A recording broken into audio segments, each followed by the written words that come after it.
लाल सागर में हूती विद्रोहियों की मिसाइलें लगातार बरस रही हैं। ईरान के साथ में अमेरिका इजराइल की टेंशन अपने चरम पर है और दुनिया की सबसे बड़ी ग्लोबल ऑयल सप्लाई लाइन कटने की कगार पर है।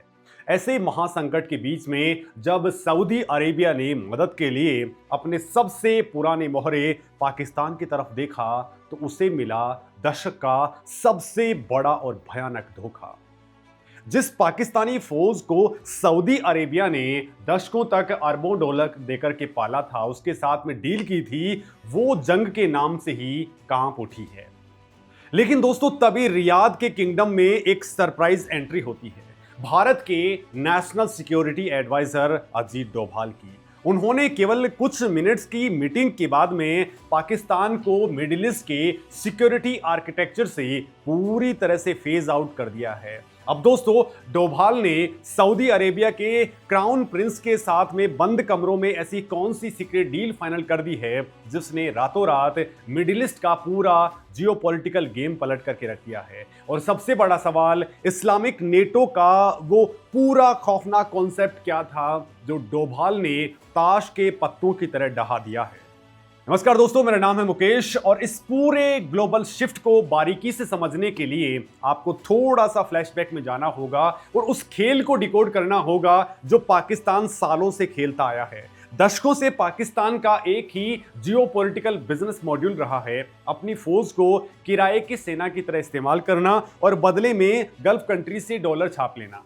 सऊदी अरेबिया को हमेशा से ईरान और उसके प्रॉक्सी गुटों से एक बड़ा खतरा महसूस होता रहा है। इसी डर का फायदा उठा करके पाकिस्तान ने खुद को सऊदी अरेबिया के बॉडीगार्ड के तौर पर प्रोजेक्ट किया था। दोस्तों आपको याद ही होगा कि पिछले साल सितंबर के अंदर ही सऊदी अरेबिया और पाकिस्तान के बीच में एक बहुत बड़ा डिफेंस एग्रीमेंट साइन हुआ था। दोस्तों इस करार की शर्त बहुत साफ और सीधी थी, अगर किसी एक देश के ऊपर बाहरी हमला होता है तो उसे दूसरे देश पर भी हमला माना जाएगा।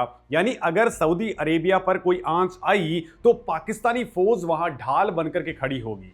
इस्लामाबाद ने बड़ी बड़ी कस्में खाई थी कि वो मक्का और मदीना की हिफाजत के लिए अपनी पूरी ताकत झोंक देगा। लेकिन दोस्तों अब असल के अंदर जब परीक्षा की घड़ी आई तो हकीकत में क्या हुआ, जब ईरान सपोर्टेड हूती विद्रोहियों ने सऊदी अरेबिया के खिलाफ एक फुल स्केल समुद्री नाकेबंदी का ऐलान कर दिया, जब सऊदी अरेबिया के दक्षिणी हवाई अड्डों और ऑयल फैसिलिटीज के ऊपर मिसाइल और ड्रोन अटैक्स का सीधा खतरा मंडराने लगा, तब इस्लामाबाद में बैठे जनरल्स के पसीने छूट गए।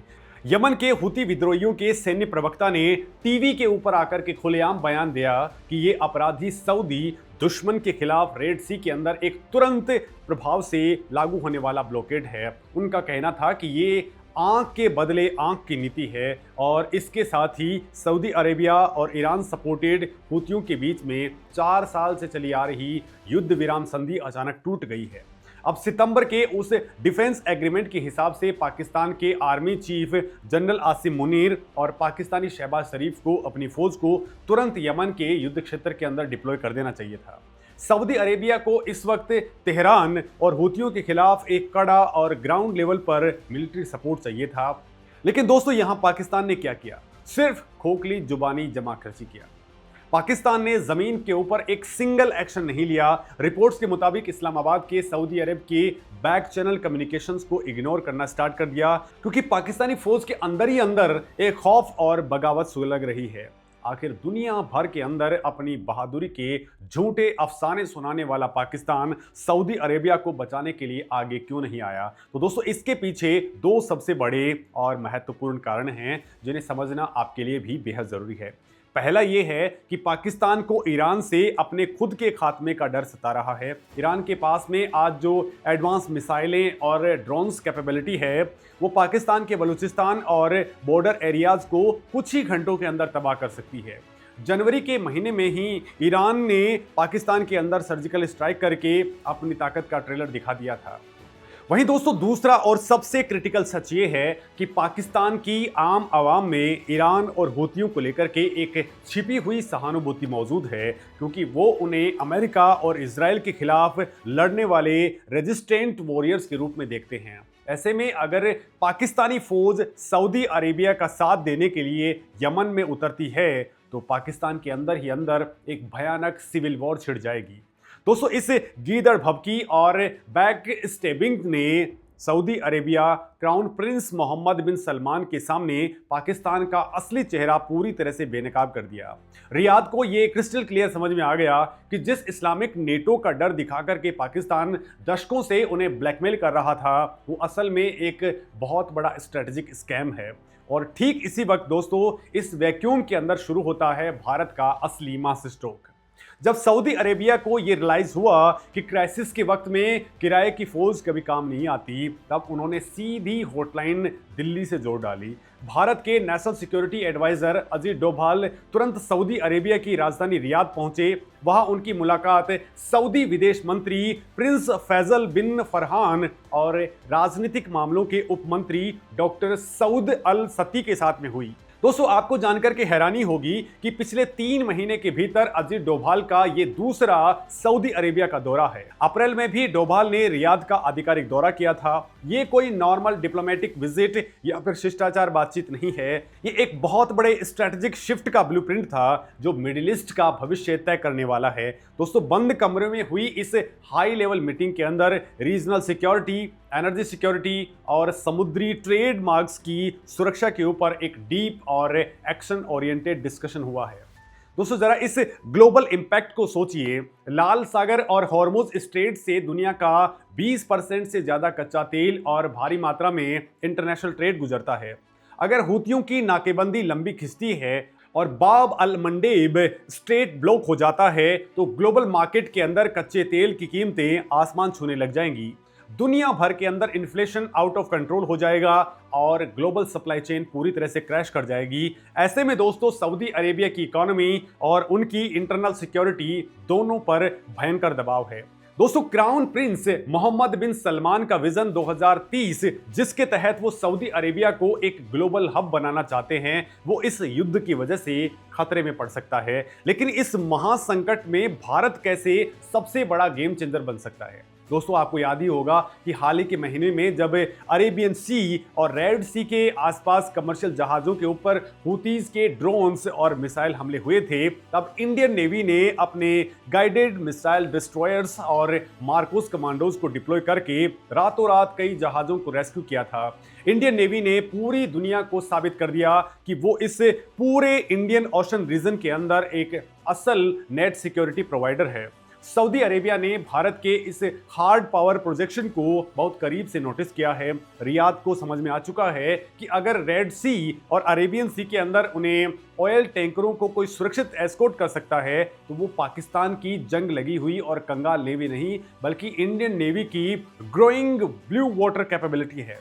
दोस्तों, भारत और सऊदी अरेबिया का रिश्ता अब सिर्फ एक बायर और सेलर का नहीं रह गया है। आज सऊदी अरेबिया भारत के लिए कच्चे तेल और पेट्रोलियम प्रोडक्ट्स के सबसे बड़े सप्लायर्स में एक है।